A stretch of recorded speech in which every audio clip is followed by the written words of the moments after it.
Deixa eu ver se está funcionando, vocês estão ouvindo aí? Amém. Louvado seja o nosso Senhor Jesus Cristo. Que Ele seja eternamente louvado. A palavra que eu gostaria de compartilhar com vocês hoje é uma palavra que desafia o nosso coração, a nossa compreensão e a nossa disposição de servir a Deus. É um tema que já vem ocupando o meu coração há alguns meses, e eu queria convidar vocês a abrirem suas Bíblias lá no Evangelho de Mateus, no capítulo 10. Quero conversar um pouco com vocês sobre este texto, que já desde o domingo passado, na escola de pregadores, foi objeto de nossas dores e reflexões. Mateus, capítulo 10, página 965 de nossas Bíblias, se você tem uma destas que está aqui. 965. Amém. Vocês chegaram lá?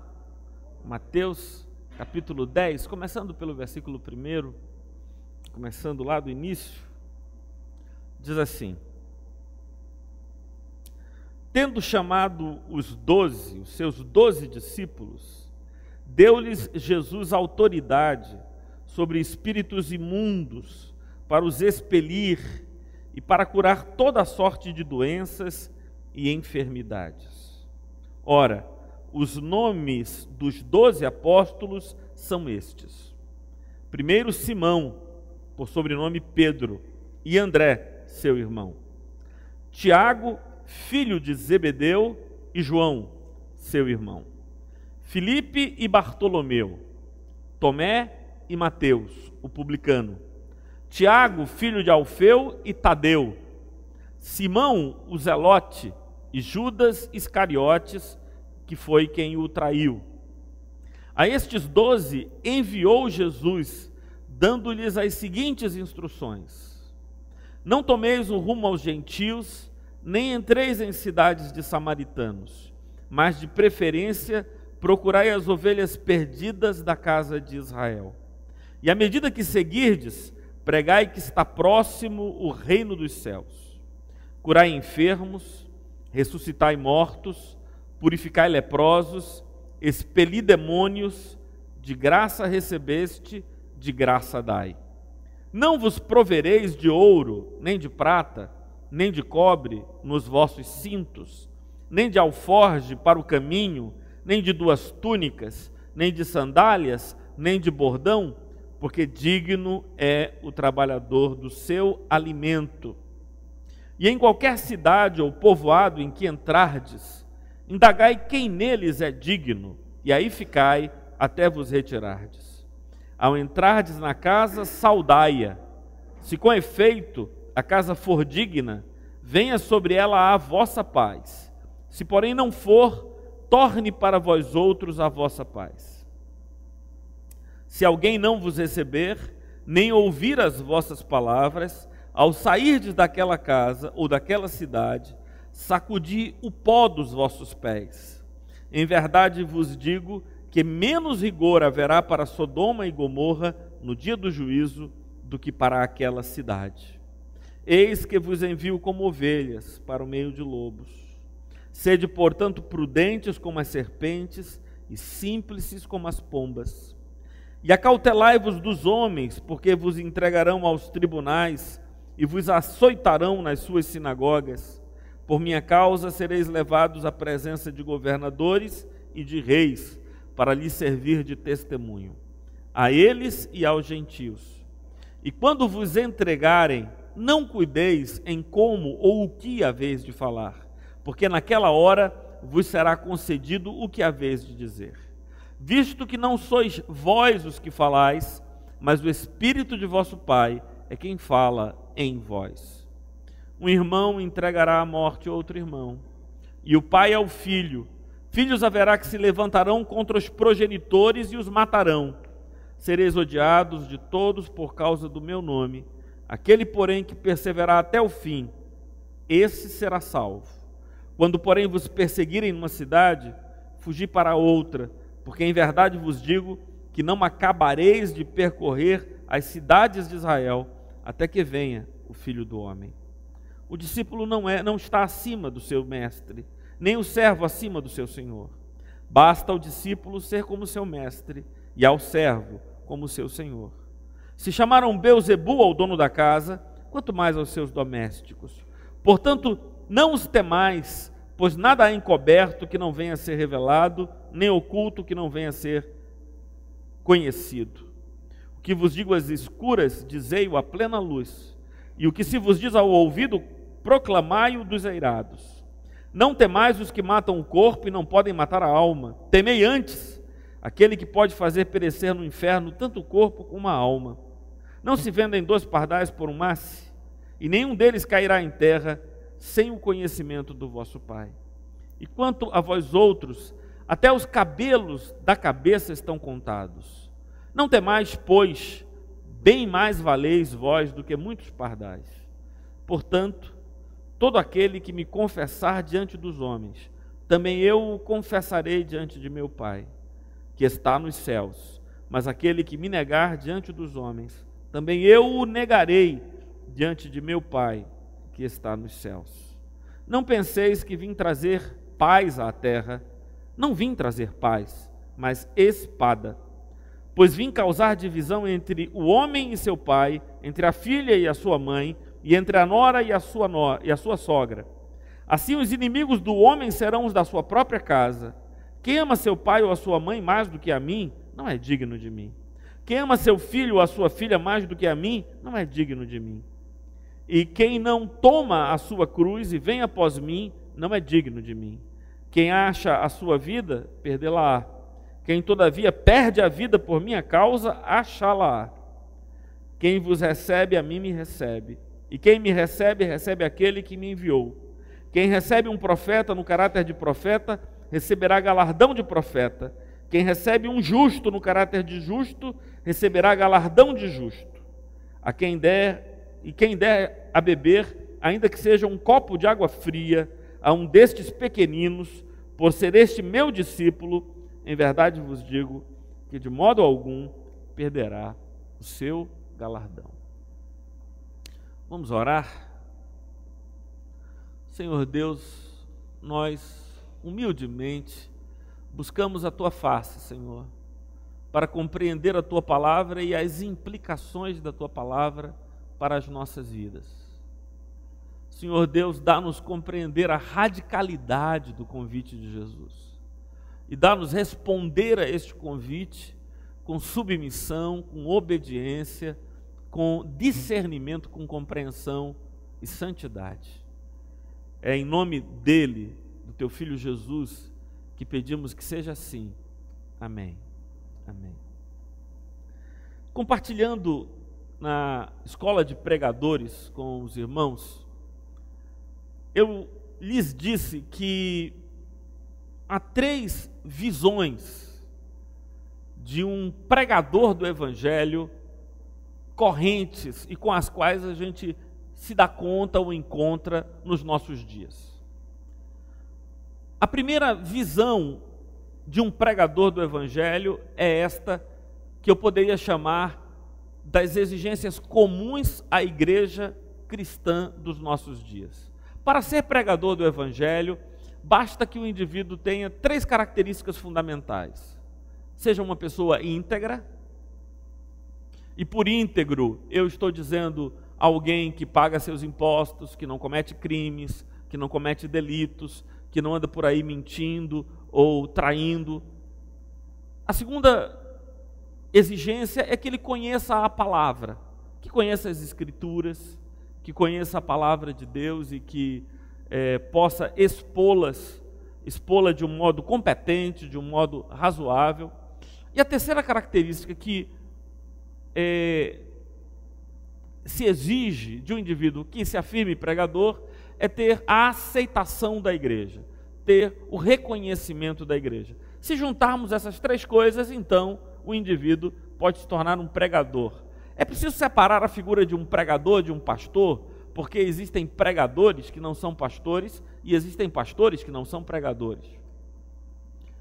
Ainda que o pastor pregue sempre para um indivíduo ou pequeno grupo, mas não pregadores de púlpito ou de público, como eu poderia dizer assim. O segundo tipo de pregador é aquele que aparece nas epístolas paulinas. Textos como 1 Timóteo capítulo 3, se alguém almeja o episcopado, excelente coisa almeja. Deve, portanto, ser marido de uma só mulher, não dado ao vinho, não arrogante, deve ser um indivíduo moderado, que governe bem a sua própria casa. São indicações que Paulo dá muito mais severas do que aquelas que são apresentadas pela igreja dos nossos dias. Além de 1 Timóteo capítulo 3, eu poderia citar Tito capítulo 1, quando Paulo estabelece regras para que Tito reconheça e estabeleça presbíteros e diáconos na cidade de Creta, na ilha de Creta, onde ele ministrava. O problema é esse texto que está aqui na nossa mão agora. Por que o problema é esse texto? Porque Jesus coloca condições para o exercício do ministério da pregação.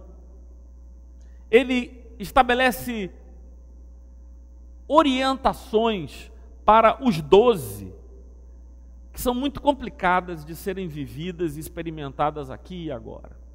É por isso que eu me senti animado, desafiado a ler esse texto com vocês e a refletir sobre ele com vocês, quem sabe com a expectativa de compartilhar com vocês minhas angústias. E talvez as angústias divididas possam ser alentadas de algum modo. Algumas considerações preliminares acerca do texto. Eu queria muito que vocês tivessem o texto diante dos seus olhos, para a gente poder caminhar nele. E eu gostaria de expô-lo, meio que versículo por versículo, se for possível. Primeira coisa que está dita aqui é que Jesus chama 12 discípulos e confere a eles autoridade para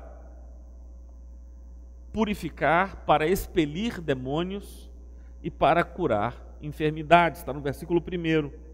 Deu-lhes autoridade sobre espíritos imundos para os expelir e para curar toda sorte de doenças e enfermidades. Primeira coisa que me chama a atenção nesse texto é que antes mesmo de dizer que eles deveriam ir por aí pregando e dar o conteúdo da mensagem que eles deveriam levar, Jesus diz: olha, vão e eu lhes concedo autoridade para, lutando, proclamar a libertação dos espíritos malignos, no texto a expressão espíritos imundos que habitam os indivíduos, e curar enfermidades. Aqui estão as duas atividades que deveriam marcar o ministério destes a quem Jesus estava enviando. Depois, o evangelista Mateus relaciona o nome dos 12 e eles aparecem nos versículos 2 e 3. A palavra apóstolo aparece pela primeira vez no versículo 5. A estes 12 enviou Jesus. A palavra grega, o verbo enviar é apostoléo, e apóstolos é então o ser que é enviado. Então esses indivíduos, os 12 que foram mencionados, são chamados por nós de os 12 apóstolos, porque eles foram enviados, foram mandados por Jesus. E então nós temos dois grupos que devem ser reconhecidos e identificados por nós claramente. E talvez isso, Eliane, meio que apazigue um pouco o nosso coração, né, diante da radicalidade do texto que a gente está discutindo. O primeiro grupo é o grupo que é enviado para realizar estas obras autorizadas por Jesus e em seu nome. E o segundo grupo é o composto daquele grupo que é o destino destes.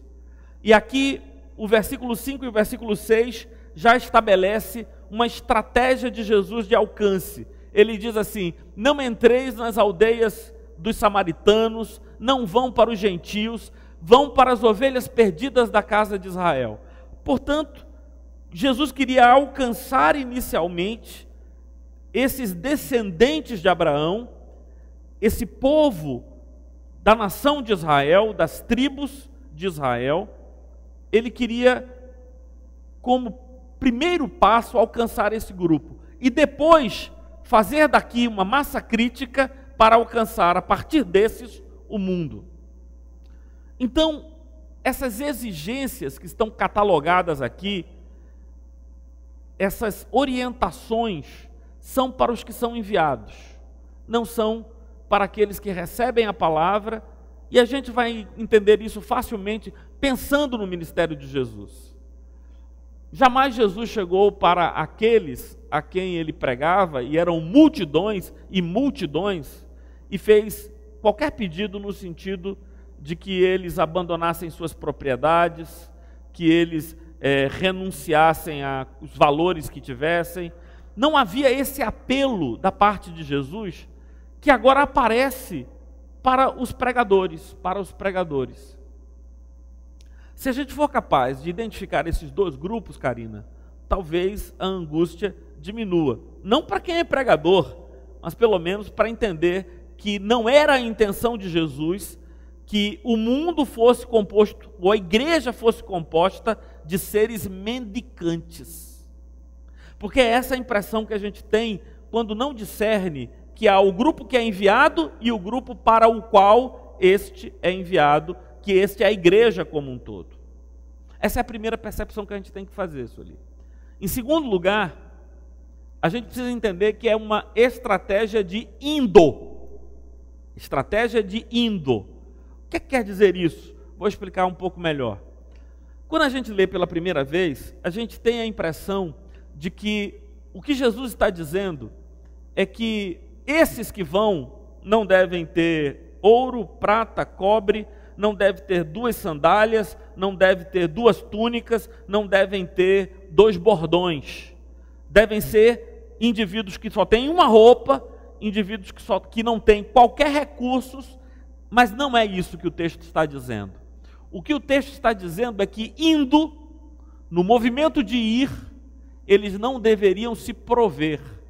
Ora, se você não vai se prover, é porque você tem. E se quisesse, se proveria. Mas você não vai fazer isso. Você não vai se prover. E aqui vejam o que é que ele diz aqui. Versículo 9. Não vos provereis de ouro, nem de prata, nem de cobre nos vossos cintos, nem de alforje para o caminho, nem de 2 túnicas, nem de sandálias, nem de bordão, porque digno é o trabalhador do seu alimento. Ora, a estratégia de Jesus é a estratégia de que enviar esses caras, eles vão ser enviados, e eles não terão provisão enquanto vão. Eles vão crendo no poder de Deus para cuidar deles, através das pessoas a quem eles vão levar a palavra. E em indo, eles não deveriam se prover destas coisas. Sabe, Palha, uma coisa me chama a atenção muito profundamente aqui. Talvez de todas as questões que esse texto me sugere e me angustia, a que mais me angustia é esta. Aqui está aqui no versículo 8. Jesus diz, à medida que seguirdes, versículo 7, pregai que está próximo o reino dos céus. No versículo 8 ele diz, curai enfermos, ressuscitai mortos, purificai leprosos, expeli demônios, de graça recebeste, de graça dai. Bem, hoje à noite eu não vou conseguir avançar muito mais do que falar dessas 3 coisas aqui. A primeira delas é o conteúdo da mensagem que precisa ser levado. A mensagem que precisa ser comunicada é esta: o reino dos céus chegou até vocês. E a gente teve uma profícua, uma produtiva discussão sobre o significado de estar próximo. Estar próximo não no sentido temporal, uma coisa que vai acontecer brevemente. Estar próximo no sentido físico, de algo que está perto de mim, que chegou até mim, que está aqui. O reino dos céus chegou. E o que é que significa que o reino dos céus chegou? Significa que você não pode mais continuar pensando como vinha pensando, sentindo como vinha sentindo, vendo o mundo como vinha vendo, se relacionando com as pessoas como vinha se relacionando, porque uma nova ordem se instalou. E é essa a mensagem de Jesus. E o sinal de que essa nova ordem se instalou são justamente os milagres do versículo 8. É exatamente esse grupo de milagres elencados no versículo 8, que seriam o sinal de que o reino dos céus chegou. Mas como havia muitos curandeiros naquela época, de cidade em cidade, Jesus recomendou que de graça eles receberam e de graça eles deveriam entregar. Posto isso, levantam-se duas questões. A primeira delas, por que escassearam tantos milagres? A gente ouve falar de curas, mas isso, cura milagrosa, é muito raro. Qual é a diferença da cura milagrosa para a cura?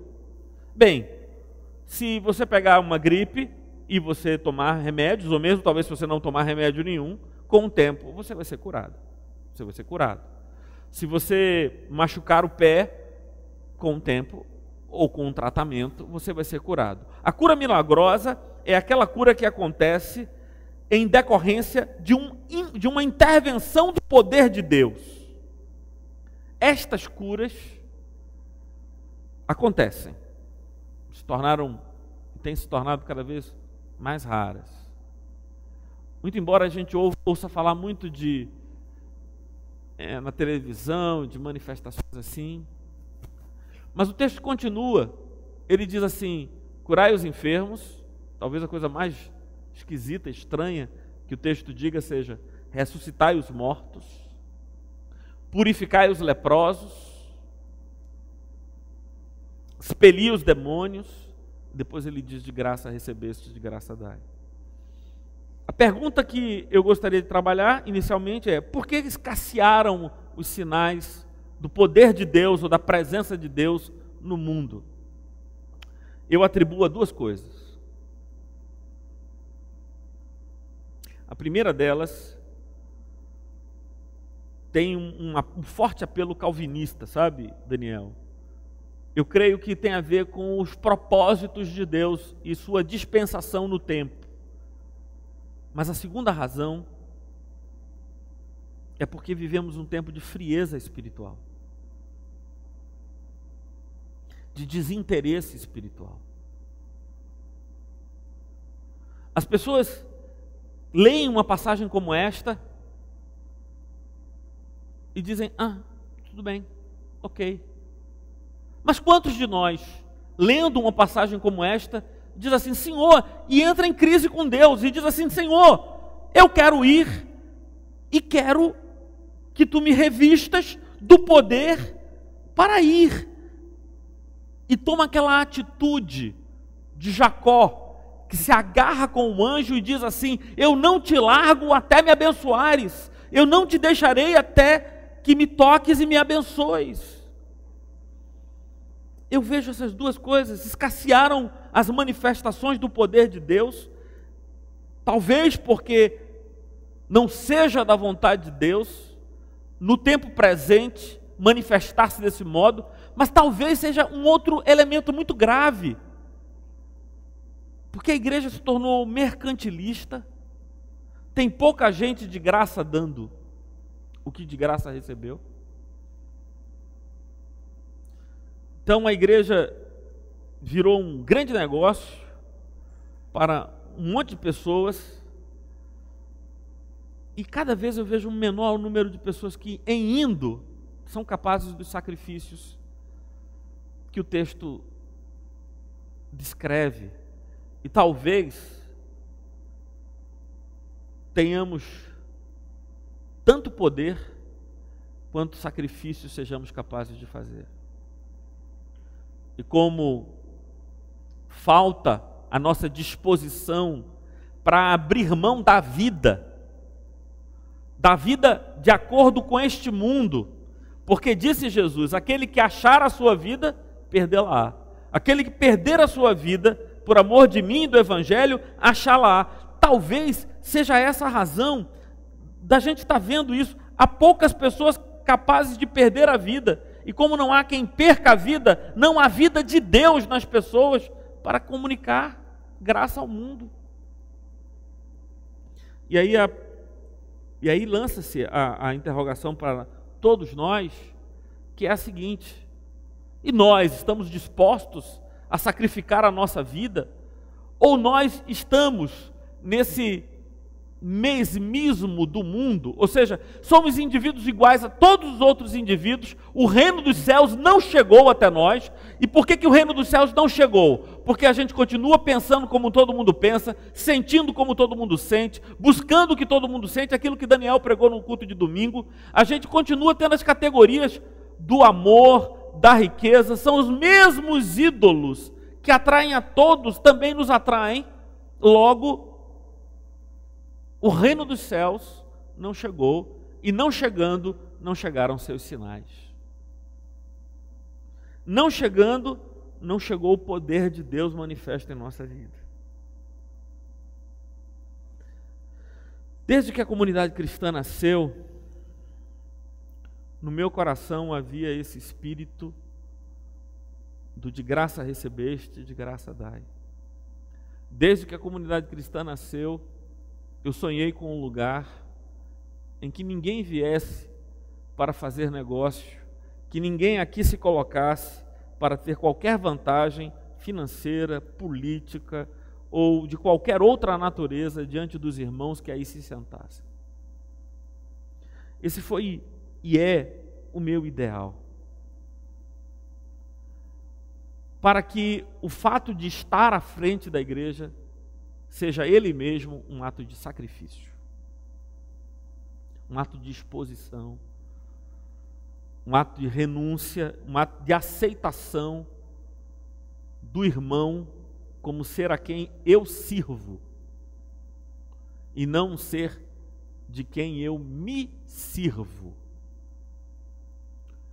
E parece que Jesus está chamando esses 12 homens para se disporem a serem instrumentos seus para levar a muitos o seu poder e para promover essa libertação. Hoje o meu pedido a Deus é que nos liberte desse bloqueio que se estabeleceu entre nós. Bloqueio de buscar o poder de Deus e bloqueio para entregar nossa vida a Deus, para assumirmos o papel de evangelistas, de seres que vão levar a palavra e o poder de Deus ao mundo. Nós estamos extremamente distantes do modelo do reino dos céus.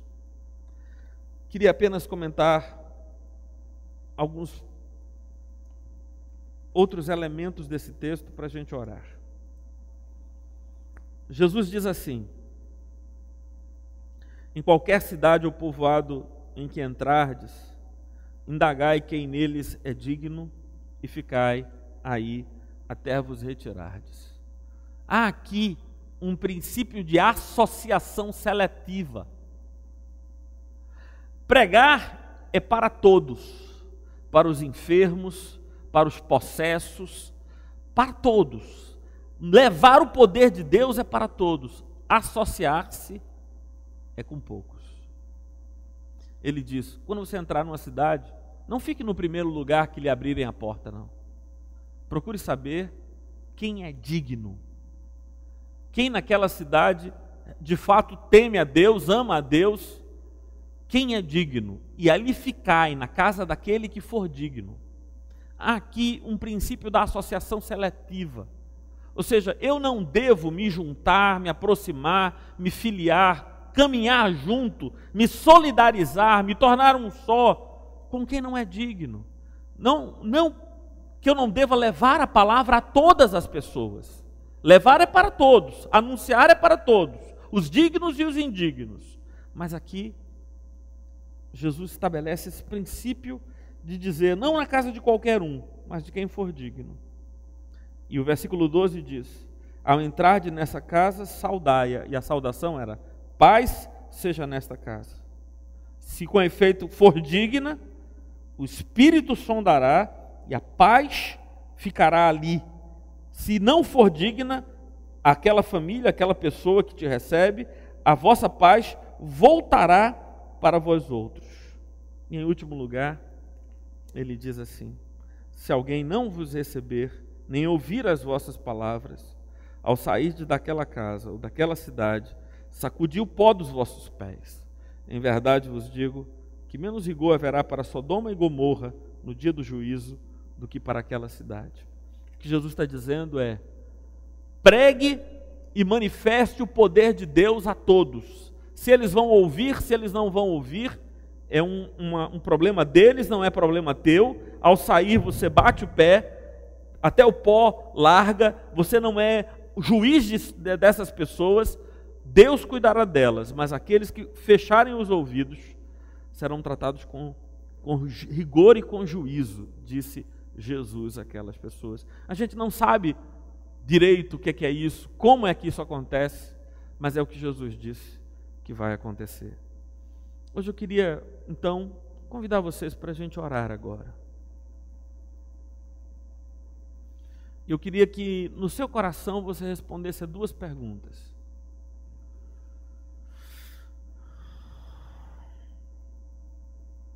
Será que Deus me chamou para ir?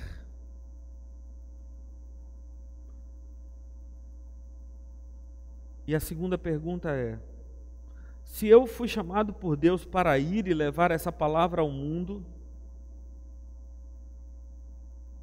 o que está faltando para eu aceitar um modelo de entrega, de confiança que Jesus está propondo? Eu acredito, e hoje eu quero pedir a Deus que nos conceda poder de novo para curar, para ressuscitar, para expelir demônios, para purificar leprosos, manifestações miraculosas do poder de Deus. Eu quero pedir ao Senhor que abra seu coração para nós novamente.